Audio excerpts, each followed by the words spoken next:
Mesdames et messieurs, bonsoir. Bienvenue sur le Journal chrétien. Aujourd'hui, nous allons couvrir 10 caractéristiques importantes que la véritable Église doit avoir, ou pratiquer.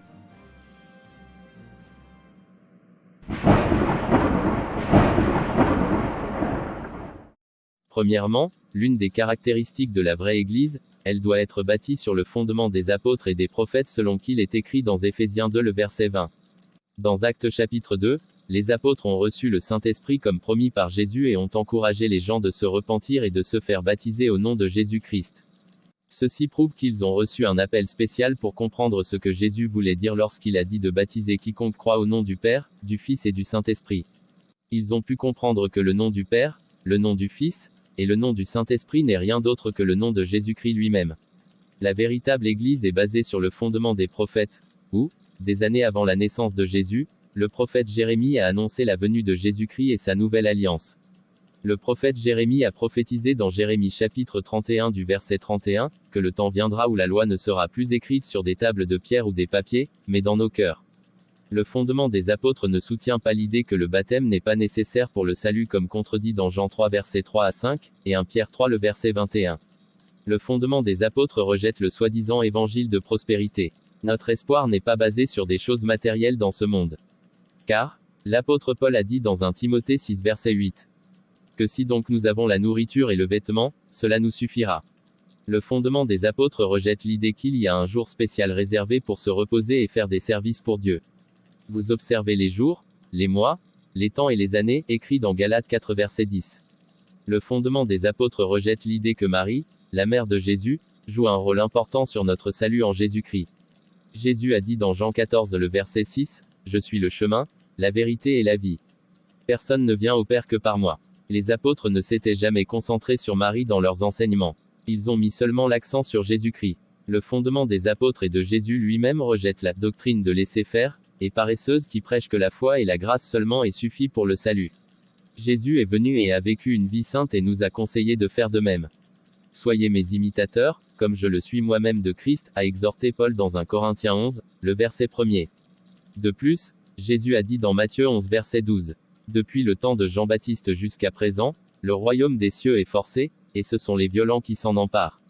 Cela signifie que le salut exige des sacrifices. Nous devons combattre et résister à la tentation que les membres de l'Église peuvent choisir de vivre comme ils veulent. Cependant, le sacrifice de la croix, la grâce, est disponible pour purifier ceux que Dieu a choisis qui sont prêts à se battre jusqu'à la fin. Mais non pas ceux qui choisissent d'ignorer la vérité, et choisissent de vivre une vie paresseuse. Car, Jésus a dit dans Matthieu 24 verset 13, que seul celui qui endure jusqu'à la fin sera sauvé. Enfin et surtout, il a été écrit dans Jacques 2 verset 26, que la foi sans les œuvres, est morte.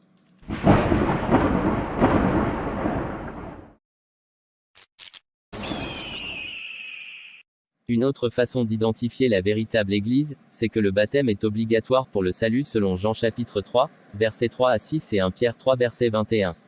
1 Pierre 3 le verset 21 dit clairement que, cette eau était une figure du baptême, qui n'est pas la purification des souillures du corps, mais l'engagement d'une bonne conscience envers Dieu, et qui maintenant vous sauve, vous aussi, par la résurrection de Jésus-Christ.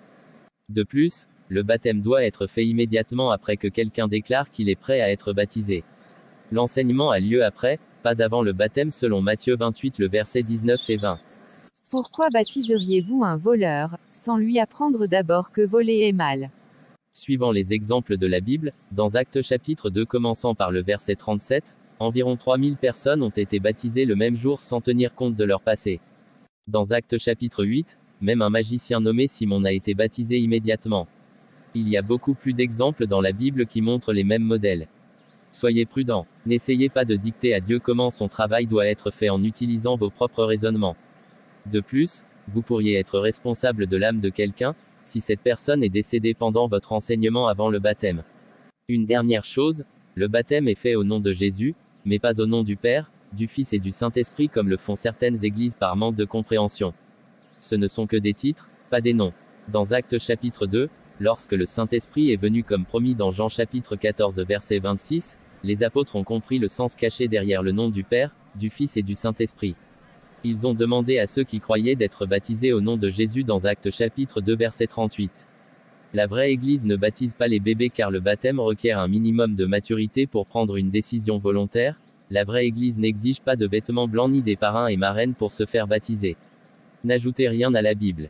Car, il est écrit en 2 Jean verset 9, que quiconque va plus loin et ne demeure pas dans la doctrine de Christ n'a point Dieu, celui qui demeure dans cette doctrine a le Père et le Fils. Voici de l'eau, baptise-moi au nom de Jésus.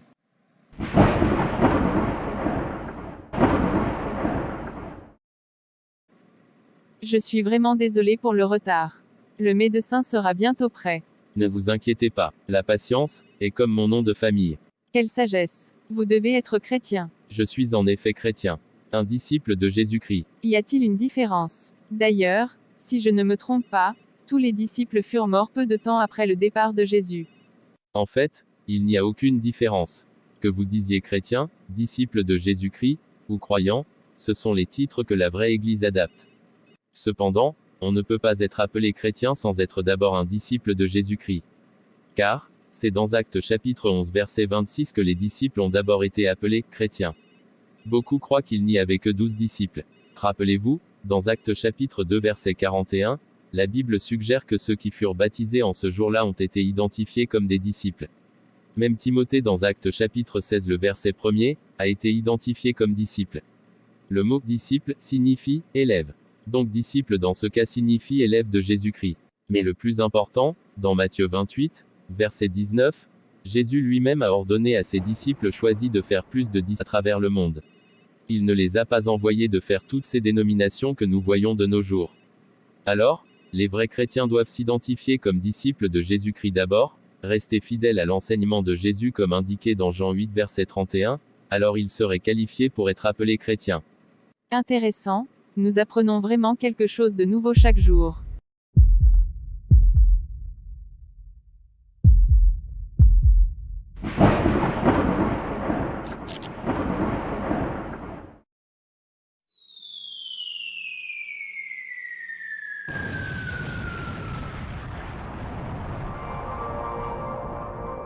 Et je dis à une femme, il ne s'agit pas du nom de ta famille, il ne s'agit pas de là où tu es né, ce qui est sûr, c'est que tu vas y arriver. Il y a quelqu'un qui va dire, mais comment je vais y arriver? Oui, on va te donner des petites solutions, mais n'oublie jamais que si tu vas y arriver, c'est parce qu'il y a un Dieu qui t'a fait confiance. Amen.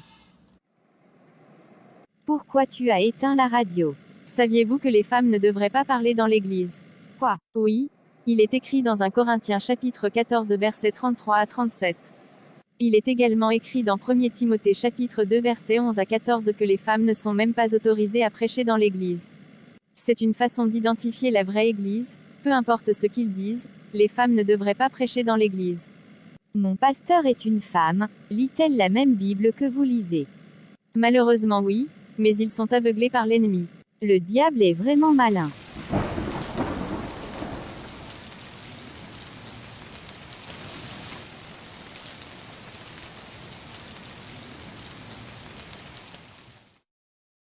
Mesdames et messieurs, bienvenue au grand débat pour votre âme. Je n'arrive pas à croire que vous ayez accepté que les femmes doivent se taire dans les assemblées. Pour qui vous prenez-vous? Un genre de machiste malade. Avec tous les respects que j'ai envers vous Madame Marcellus, vous risquez de juger Dieu lui-même en m'accusant de machisme. Tout ce que je sais, c'est que Dieu est juste, mais choisit de faire les choses selon sa volonté. Cependant, l'homme est la seule espèce qui choisit de contester sa volonté et son autorité. Le chihuahua se plaint-il de sa taille par rapport au berger allemand? Les roses se comparent-elles au tournesol en termes de beauté? Le vent se plaint-il s'il doit souffler à l'est ou à l'ouest? Dieu est un Dieu de diversité, il attribue des rôles différents selon sa volonté. Par exemple, les femmes tombent enceintes, mais pas les hommes. Nous avons des races différentes, des langues différentes, des cultures différentes, etc. Néanmoins, beaucoup d'entre nous sous-estiment l'impact du péché originel sur l'humanité. Ce dernier a même exigé le sacrifice de Jésus-Christ lui-même, pour le salut du monde. Pourtant, le péché a des conséquences. Et la Bible dit clairement pourquoi Dieu ne permet pas aux femmes de prêcher dans l'Église, dans 1 Timothée chapitre 2. Le verset a commencé au verset 12 et dit: Je ne permets pas à la femme d'enseigner, ni de prendre de l'autorité sur l'homme, mais elle doit demeurer dans le silence.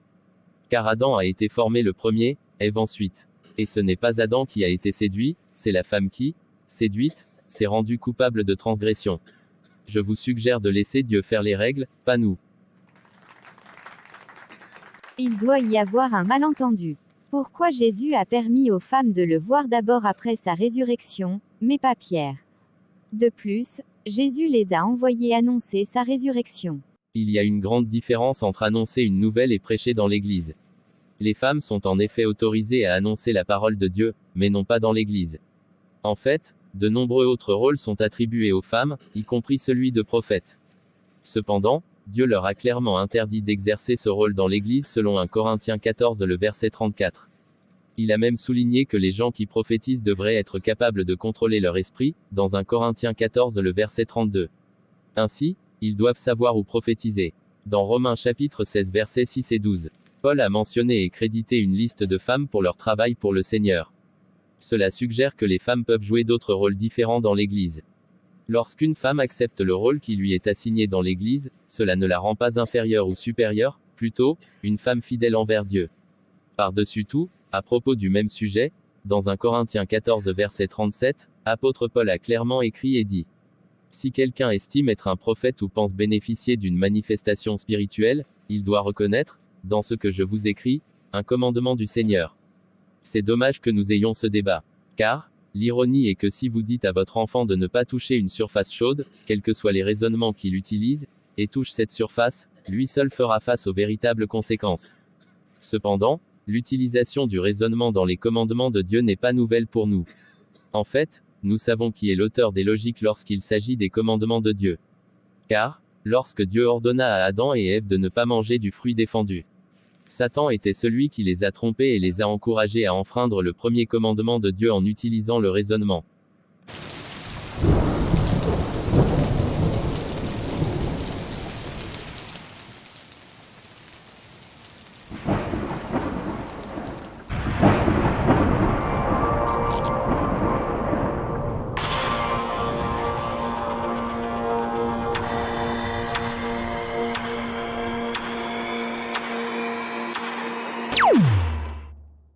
Je voulais te poser cette question très longtemps. Pourquoi tu te couvres souvent les cheveux? C'est une très bonne question. La moitié de 1 Corinthiens chapitre 11 est consacrée à ce sujet. L'apôtre Paul a passé un peu de temps à expliquer et renforcer une pratique qui vient naturellement à les femmes juives. Mais apparemment, les disciples dans l'église de Corinthe avaient du mal à comprendre. C'est que toute femme qui prie, prêche la parole de Dieu ou prophétise, doivent se voiler la tête selon 1 Corinthiens 11 le verset 5. Cependant, dans la même chapitre, le 15 dit, la chevelure lui a été donnée comme voile. Je comprends ta confusion. Car apôtre Pierre lui-même reconnaît dans 2 Pierre 3 le verset 15 et 16, que les lettres d'apôtre Paul sont parfois difficiles à comprendre. Mais il a ajouté que, c'est pour seulement les personnes ignorantes et mal affermies qui tordent le sens, comme celui des autres écritures, pour leur propre ruine. Dans le verset 6, dans 1 Corinthiens, l'Écriture dit, « Car si une femme n'est pas voilée, qu'elle se coupe aussi les cheveux. » Or, s'il est honteux, pour une femme d'avoir les cheveux coupés ou d'être rasée, qu'elle se voile. Pourquoi l'apôtre Paul ordonnerait-il quelque chose qui est censé être naturel? L'autre chose c'est que, si donc la chevelure est une voile, que feraient les femmes noires puisque beaucoup d'entre elles ont naturellement les cheveux courts? Le verset 15 d'A Corinthiens chapitre 11, clairement dit que la chevelure lui a été donnée comme voile. Mais il n'a pas dit, pour voile. Si je te donne un crayon comme plume, est-ce vraiment une plume? Et en plus, si avant le péché du jardin d'Éden, la chevelure a été donnée à la femme comme voile, après le péché, cette voile, peut-elle être encore valable? Du verset 13 à 15, l'apôtre Paul s'est référé à la signification naturelle du long cheveu d'une femme, pour expliquer davantage l'importance d'une couverture physique sur sa tête. Mais pas pour conclure que les femmes n'ont pas besoin de se couvrir les cheveux. Pour mieux comprendre ce sujet, il faut jeter un œil dans la culture et l'histoire juive. D'ailleurs, Paul lui-même s'est référé à la culture juive et surtout à celle de l'Église pour conclure sur ce sujet dans le verset 16. Bien qu'il n'y ait pas de commandement clair dans l'Ancien Testament qui ordonne aux femmes de se couvrir la tête. Nombre chapitre 5 le verset 18 suggère que les femmes avaient l'habitude de porter une couverture physique sur la tête. Le verset dit, « Le sacrificateur fera tenir la femme debout devant l'Éternel, il découvrira la tête de la femme, et lui posera sur les mains l'offrande de souvenir, l'offrande de jalousie, le sacrificateur aura dans sa main les eaux amères qui apportent la malédiction. » Veut-il dire ici que le sacrificateur doit raser la tête de la femme? Contrairement à la culture païenne, la culture juive a été façonnée par Dieu lui-même. Jusqu'à aujourd'hui, nous pouvons voir comment les femmes continuent de se couvrir la tête au Moyen-Orient. La religion catholique, qui est malheureusement une déroutement direct de l'Église primitive, prouve que les femmes dans l'Église avaient l'habitude d'avoir une couverture physique sur la tête. C'est pourquoi, Paul a dit dans le verset 16, « Si quelqu'un se plaît à contester, nous n'avons pas cette habitude, non plus que les Églises de Dieu. »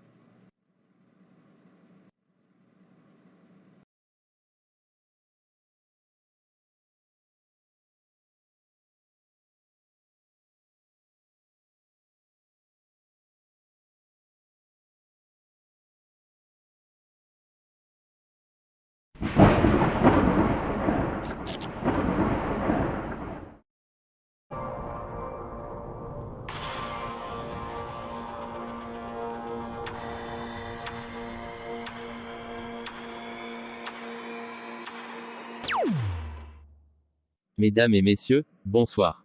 Bienvenue sur le journal chrétien. Ce soir, nous allons parler sur la Sainte Seine. La Sainte Seine est la seule fête chrétienne, mais cependant, beaucoup d'entre nous le font mal. Contrairement à les autres fêtes païennes, il y a une bonne raison pour laquelle cette fête n'a rien qui lui est égal. Selon les Saintes Écritures qui déterminent sans nul doute notre futur, la Sainte Seine ne doit pas être célébrée à la légère. Elle a des conséquences individuelles sur ceux qui ne sont pas fidèles, et sans nul doute sur les fausses doctrines sur cette terre. Qui donc? Elles n'hériteront pas la vie éternelle. Beaucoup de ces fausses doctrines suggèrent que la Sainte Seine doit être célébrée avec plusieurs petites coupes ouvertes pour cause sanitaire. Pendant que l'Écriture dit dans un verset très clair, la coupe, au lieu de les coupes, que nous bénissons. Ceci représente un symbole d'une communion que nous devons garder entre nous, un symbole du sang de notre Seigneur Jésus qui a été coulé pour nous tous. Quand il s'agit du pain qui doit être sans levain, ces églises l'auront aussi divisé en plusieurs petits morceaux sans même payer attention à ces mots. Ceci est mon corps. Encore? Jésus n'a pas dit, mes corps. S'il vous plaît, prêtons attention à ce reportage avant notre mort.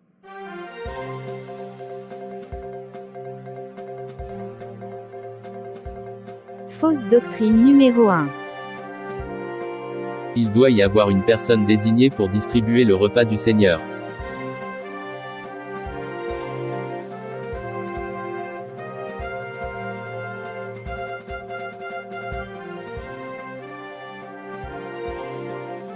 La vérité c'est que personne n'est responsable de distribuer le repas du Seigneur.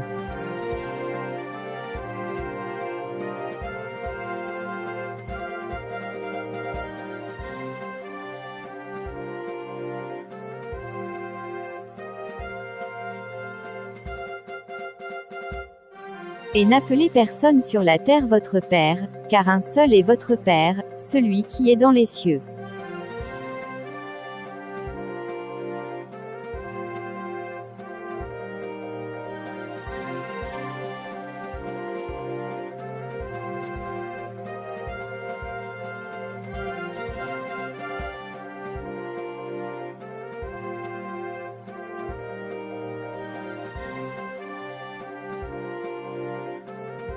Fausse doctrine numéro 2. La Sainte Seine peut être faite le matin.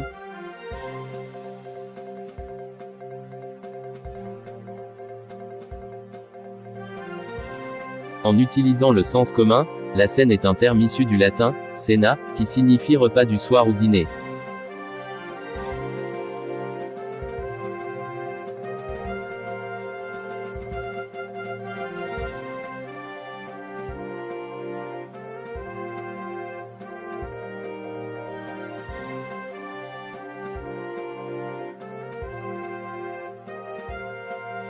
Tous les exemples de la Bible suggèrent que la Sainte Seine se fait la nuit.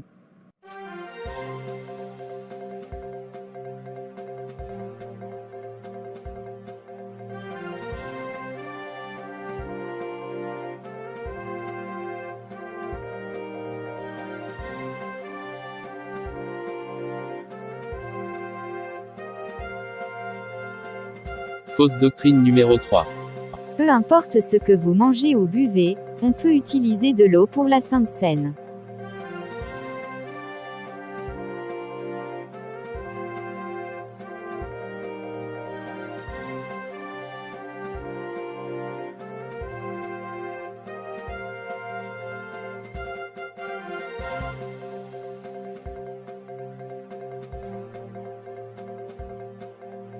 Les Écritures font référence au liquide utilisé dans la communion comme le fruit de la vigne comme soutenu dans Matthieu chapitre 26 versets 26 à 30 et d'autres versets.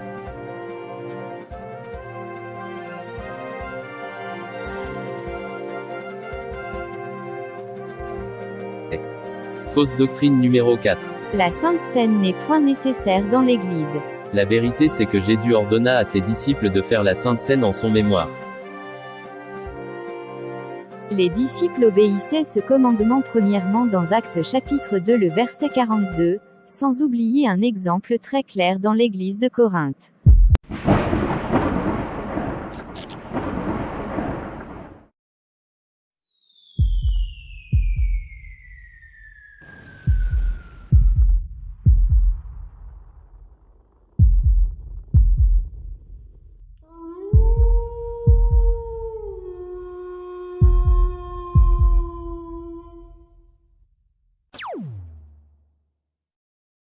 Salut Jean-Pierre, pourquoi tu ne t'es pas habillé pour la Noël? Salut Hélène, je croyais que tu sais très bien mon point de vue sur ces genres de célébration. Mais oui, cependant la Noël est la célébration de la naissance de Jésus. Une fête chrétienne. Ah oui, mais où dans la Bible est-il écrit que Jésus était né, le 25 décembre? Les vrais chrétiens ne s'attachent pas aux traditions de ce monde. Et spécialement quand elles sont fondées sur des mensonges, ou basées sur des idées diaboliques. C'est pourquoi, les vrais chrétiens examinent l'histoire de chaque célébration avant de les embrasser, même si elles ressemblent à des idées chrétiennes ou bibliques. Par exemple, la Noël, c'est une belle fête, n'est-ce pas? Mais saviez-vous que la Noël a son origine à des idées diaboliques et païennes? Le solstice d'hiver, dieu du soleil ou de lumière, que les Romains célébraient chaque 25 décembre. En effet, puisque la Bible n'a pas mentionné une date précise pour la naissance de Jésus, plusieurs dates ont été proposées. Parmi lesquelles, le 6 janvier, le 25 mars, le 10 avril, jusqu'à ce que vers le 330 ou 354, l'empereur Constantin décida de fixer la date de Noël au 25 décembre, une date qui coïncide à la célébration du solstice d'hiver. Célébrer la Noël, c'est comme célébrer un mensonge et se faire croire que c'est la vérité. L'amour, le Saint-Valentin. Mais souvenez-vous, quand vous donnez du chocolat et des fleurs chaque 14 février à ceux que vous aimez, ne pense pas que vous célébrez l'amour vraiment. D'ailleurs, les vrais amoureux célèbrent l'amour chaque jour. Tristement, la fête de Saint-Valentin a son origine dans l'Église catholique qui ont tendance d'associer leurs idoles à des choses courantes afin que tout le monde célèbre aveuglement. Le Saint-Valentin est peut-être associé avec les Lupercales, une fête païenne célébrée par les Romains du 13 au 15 février. C'était une fête de purification, symbole de partage où un sacrifiait un bouc dans une grotte pour symboliser la fertilité. Le Saint-Valentin a aussi son origine à la célébration d'un prêtre catholique nommé Valentin au XIVe siècle qui a été associé à des légendes. Je n'ai pas même besoin de mentionner l'Halloween. C'est une fête qui est purement diabolique qui célèbre les morts. Cependant, des soi-disant chrétiens trouvent une façon de la célébrer indirecte ou directement. Il y a beaucoup plus de ces célébrations que les vrais chrétiens savent de s'éloigner d'elles. Par-dessus tout, les vrais chrétiens ne s'attachent à aucune fête du monde y comprise, la Pâque, qui est un œuvre de la loi et commercialisée par le monde. En fait, Jésus-Christ nous a ordonné de pratiquer seulement la Sainte Seine en son mémoire comme une nouvelle Pâque. Autres fêtes à éviter sont les fêtes de naissance, qui sont associées à des événements païens et malheureux dans la Bible, le Nouvel An, et même le Thanksgiving car la Bible ne nous a pas enseigné à réserver un seul jour de l'année pour exprimer notre gratitude envers Dieu. En général, les vrais chrétiens s'éloignent des traditions païennes car Jésus a dit dans Marc 7 le verset 7, c'est en vain qu'il m'honore, en donnant des préceptes qui sont des commandements d'hommes. Si vous apprenez la vérité aujourd'hui mais que vous avez du mal à quitter ces fables, vous devez savoir que Jésus nous a encouragés de ne pas s'attacher à les choses qui sont dans le monde dans 1 Jean 2 verset 15. N'aimez point le monde, ni les choses qui sont dans le monde. Si quelqu'un aime le monde, l'amour du Père n'est point en lui.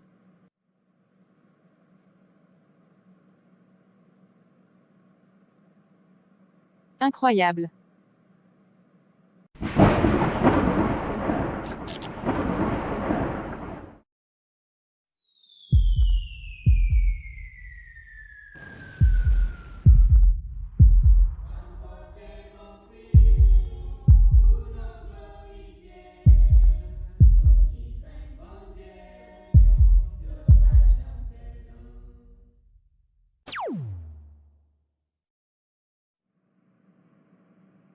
Professeur, comme il est un peu tôt, puis-je te poser une question en dehors de la classe?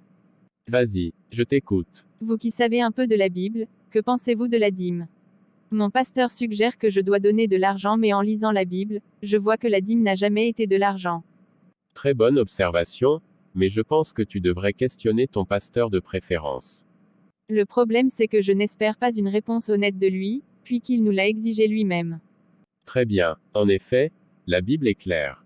Comme tu l'as peut-être lu, les dîmes sont un œuvre de la loi dédiée solennellement aux tribus de Lévi. Dieu a choisi ce tribut parce qu'il ne devrait pas avoir aucun bien parmi tous les 12 tribus.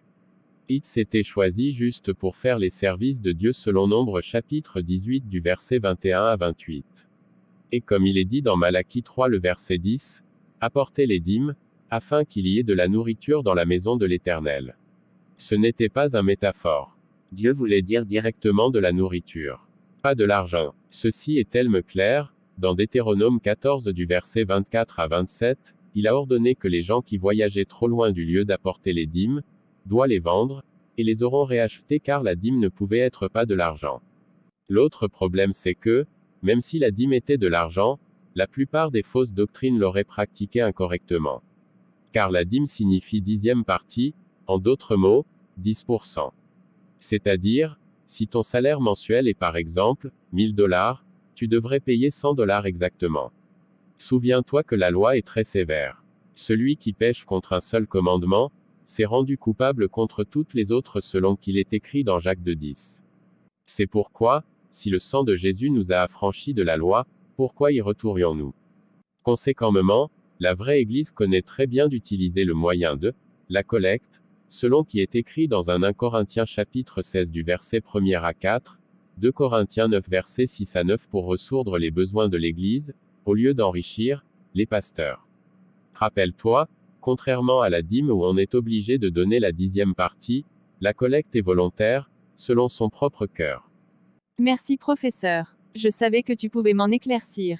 Apparemment, les soi-disant pasteurs utilisent la dîme pour faire de l'argent. Chiou.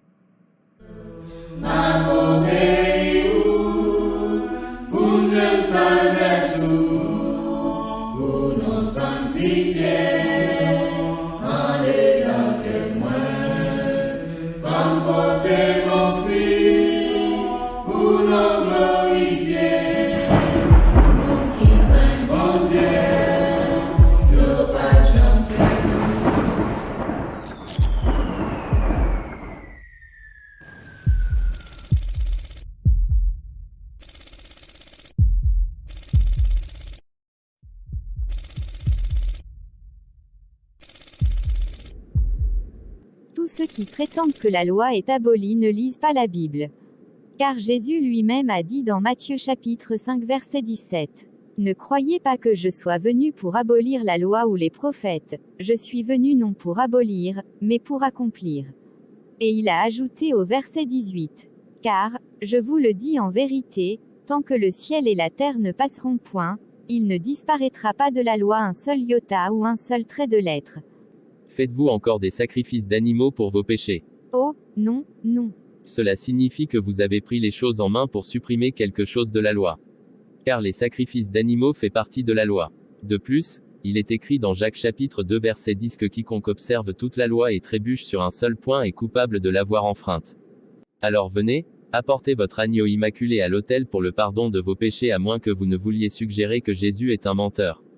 Jésus a donc fait cet sacrifice une fois pour tout. Mais je pensais que vous disiez que Jésus n'est pas venu abolir la loi. Et qu'il ne disparaîtra pas de la loi un seul iota ou un seul trait de lettre. Oui, mais il a dit qu'il est venu pour accomplir. Peut-être que vous lisez la Bible mais que vous ne la comprenez pas. Car, dans le même verset que vous avez mentionné, vous avez omis d'ajouter qu'il dit rien dans la loi ne serait supprimé, jusqu'à ce que tout soit arrivé. Alors, la question est quand est-ce que ce qui devait arriver s'était arrivé? Ou encore, qu'est-ce qui devrait arriver? Dans Jean chapitre 19 verset 30, juste avant que Jésus a rendu son dernier soupir, il disa, tout est accompli. Cela veut dire que la mort de Jésus-Christ est l'accomplissement de la loi et les prophètes. En effet, toute la loi et les prophètes témoignent la venue de Jésus-Christ. C'est pourquoi, dans Galates chapitre 3 le verset 24, apôtre Paul a dit que la loi a été comme un pédagogue pour nous conduire à Christ, afin que nous fussions justifiés par la foi. Et il a clairement ajouté que, la foi étant venue, nous ne sommes plus sous ce pédagogue. Il y a encore plus de versets qui soutiennent que nous sommes sous une nouvelle alliance. Dans Romains chapitre 10, le verset 4, l'Écriture dit que Jésus-Christ est la fin de la loi, pour la justification de tous ceux qui croient. Conséquemment, si vous croyez dans la loi, vous ne croyez pas en Jésus-Christ. Qui donc, son sang n'est pas disponible pour laver vos péchés. Seulement sa nouvelle alliance, la grâce, peut vous épargner des sacrifices d'animaux et du péché. Car il est écrit dans Romains chapitre 6 le verset 14, que le péché n'aura point de pouvoir sur vous, puisque vous êtes, non sous la loi, mais sous la grâce. La grâce est donc la nouvelle alliance que Dieu a promis au peuple d'Israël. La venue de Jésus-Christ a accompli cette prophétie dans Jérémie 31 du verset 31 à 33 où il est dit. Voici, les jours viennent, dit l'Éternel, où je ferai avec la maison d'Israël et la maison de Juda une alliance nouvelle. Non comme l'alliance que je traitais avec leur père le jour où je les saisis par la main pour les faire sortir du pays d'Égypte, alliance qu'ils ont violée, quoique je fusse leur maître. Mais voici l'alliance que je ferai avec la maison d'Israël, après ces jours-là, je mettrai ma loi au-dedans d'eux, je l'écrirai dans leur cœur, et je serai leur Dieu, et ils seront mon peuple. Cela veut dire clairement que la grâce est accompagnée d'un nouvel ensemble de lois. Des lois que le Saint-Esprit lui-même inscrit sur les cœurs de ceux qui croient réellement. Car il est écrit dans Hébreux chapitre 7, verset 12 qu'il y a donc un changement de loi à cause de Jésus-Christ. Alors, au lieu d'observer un ou des sabbats pour votre chair, Jésus vous invite à observer un sabbat pour votre âme. Comme Jésus-Christ a dit dans Matthieu 11 verset 28, « Venez à moi, vous tous qui êtes fatigués et chargés, et je vous donnerai du repos. » Vous m'avez fait sentir que c'est moi qui ne lis pas la Bible.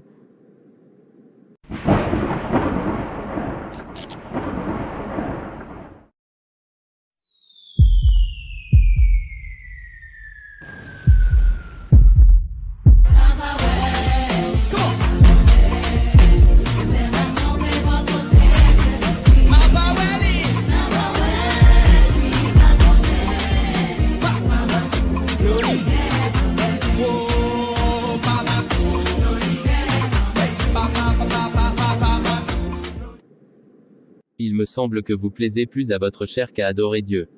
Qu'est-ce que ça veut dire? Je veux dire que les instruments sont peut-être responsables de toutes ces danses. Par conséquent, il n'est pas clair si vous satisfaites votre chair ou Dieu. Je comprends votre point de vue, mais dans le psaume 150, David lui-même nous a ordonné de louer Dieu avec différents types d'instruments. En fait, 4000 Lévites ont été mis à part pour louer Dieu avec des instruments de musique selon 1 Chronique 23 verset 5. Très bien, mais saviez-vous que tout cela était dit dans l'Ancien Testament? Il y a de grandes différences entre la loi et la grâce. Ah oui, sans vous cacher, il n'y a aucun exemple dans le Nouveau Testament qui prouve que les disciples suivaient ce commandement. Mais il n'y a aucun qui dit le contraire non plus. Je ne suis pas d'accord. Si j'ai dit, soyez polis, dois-je m'assurer de dire, ne soyez pas impolis pour garantir un bon comportement? L'apôtre Paul a clairement indiqué comment les vrais chrétiens devraient louer Dieu lorsqu'il a écrit en Hébreux 13 verset 15 et a dit. Par lui, offrons sans cesse à Dieu un sacrifice de louange, c'est-à-dire, le fruit de lèvres qui confesse son nom. Paul a eu l'occasion d'ajouter quoi que ce soit d'autre, mais a choisi d'exprimer clairement comment l'adoration de Dieu devrait être faite. Qui donc? Le fruit de lèvres seulement. Il y a beaucoup de lois ou ordonnances dans l'Ancien Testament, qui ont été changées ou remplacées sans avoir été clairement interdites littéralement dans un verset dans la Nouvelle Alliance. Par exemple, il est difficile de trouver des versets dans le Nouveau Testament qui parlent contre l'impureté physique d'un homme ou d'une femme que Dieu ordonna clairement dans Lévitique chapitre 15. Il n'y a aucun verset dans le Nouveau Testament qui confirme que les femmes sont maintenant pures, lors de leur changement biologique mensuel à cause de Jésus-Christ. Cependant, le Nouveau Testament nous enseigne que le sacrifice sur la croix a anéanti la loi des ordonnances dans Éphésiens 2 le verset 15. Et de plus nous savons que beaucoup des services ou sacrifices au temps de la loi, devraient être faits d'une manière physique ou matérielle contrairement au temps de la grâce. C'est pourquoi, Jésus a dit à la femme samaritaine qui croyait qu'on devrait adorer Dieu sur une montagne, dans Jean chapitre 4 le verset 23 et 24. Il a dit, mais l'heure vient, et elle est déjà venue, où les vrais adorateurs adoreront le Père en esprit et en vérité, car ce sont là les adorateurs que le Père demande. Dieu est esprit, et il faut que ceux qui l'adorent l'adorent en esprit et en vérité. Contrairement à la loi, dans Acte 17 le verset 24, il est écrit que Dieu n'habite point dans des temples faits de mains d'hommes. Et sans nul doute, les instruments de musique faits des mains d'hommes ne pourraient satisfaire les desseins de Dieu. C'est pourquoi, il a été prescrit de chanter à Dieu dans nos cœurs dans Colossiens 3 le verset 16. Le verset dit, que la parole de Christ habite parmi vous abondamment, instruisez-vous et exhortez-vous les uns les autres en toute sagesse, par des psaumes, Par des hymnes, par des cantiques spirituels, chantant à Dieu dans vos cœurs sous l'inspiration de la grâce. Je comprends. Alors, la vraie Église ne doit pas utiliser les instruments de musique lors de l'adoration.